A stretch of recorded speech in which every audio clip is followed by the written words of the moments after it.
पुढे बातमी आहे. गिरगाव परिसरात सामाजिक आणि सांस्कृतिक कार्य करणाऱ्या आम्ही गिरगावकर या संघटनेने अनेक ठिकाणी फलक लावले आहेत. राज्यात निवडणूक होऊन नवीन सरकार स्थापन झाले. आता या सरकारने काही प्रश्नांची उत्तरं द्यावीत अशी मागणीच या फलकांद्वारे करण्यात आली आहे.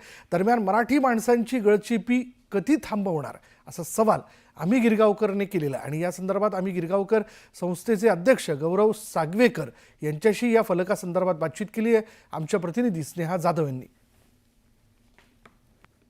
आम्ही गिरगावकर संस्थेचे अध्यक्ष देखील आपल्या सोबत आहेत. सागवेकर सर आपल्या सोबत आहेत. आपण त्यांच्याशी थेट संवाद साधणार आहोत. सर, हे फलक जे आहेत ते जागोजागी लावण्यात आलेले आहेत. नेमका या फलकामागचा उद्देश काय आहे आम्ही गिरगावकर संस्थेचा?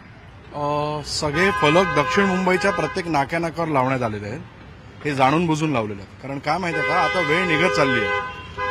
आता जर तुम्ही बघितलं आम्ही मागण्या काय काय केल्या, ही कल्याणची ताजी घटना तुम्ही बघितली, तशीच घटना आमच्या खेतवाडीत देखील आता झाली. नवीन सरकार आले आहे आणि विरोधी पक्ष ह्या दोघांकडे आमच्या मागण्या आहेत. तुम्हाला मराठी माणसांकडे लक्ष द्यायचं नाही आहे का? तुम्हाला फक्त त्या मारवाड्यांकडनं फक्त पैसे उकळायचे आहे का? म्हणजे आपलं पार्टी फंड म्हणतो त्याच्यामुळे तुम्ही चिडीचूप घ्यायचे आहे का? म्हटलं आमच्या गिरगावसारख्या मराठी वस्तीमध्ये हे मारवाडी लोक, हे गुजराती लोक, हे सांगणारे कोण आहेत? संबंध का त्यांचा इकडे? काय विनाकारण आम्हाला त्रास द्यायचा का? फक्त आम्ही मांस खायचा, मच्छी खायची, हे समजवणार हे कोण? आणि जे ज्या आम्ही ह्या संदर्भात किंवा हे नॉर्मल पब्लिक पण आहे, सगळे मराठी पब्लिक आहे, हे सगळं जेव्हा नॉर्मल सगळ्या पक्षांच्या जेव्हा कार्यालयात जाताना हा करतात आणि गप्प बसत, असं का?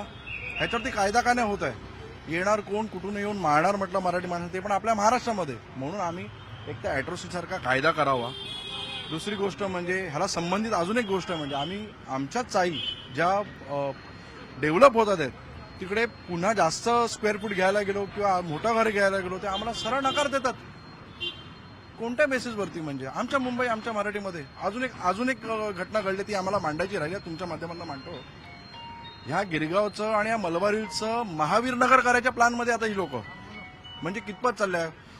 घरं आम्हाला देत नाहीये, आम्ही काय खायचंही देत नाही, आमचे ग्राउंड हडपले जातात, आमच्या लोकांना मारले जातात आहे. माननीय देवेंद्र फडणवीसजी, माननीय श्री उद्धवसाहेब ठाकरे, माननीय श्री राज ठाकरे, या तीनच व्यक्तींवरती आम्हाला विश्वास आहे. ही लोक करू शकतात. बाकी कोणीही या सरकारमधले असो का बाहेरचे असो, कोणत्याही कोणावरती आम्हाला मुळीच विश्वास नाही. लवकरात लवकर हा कायदा करण्यात यावा.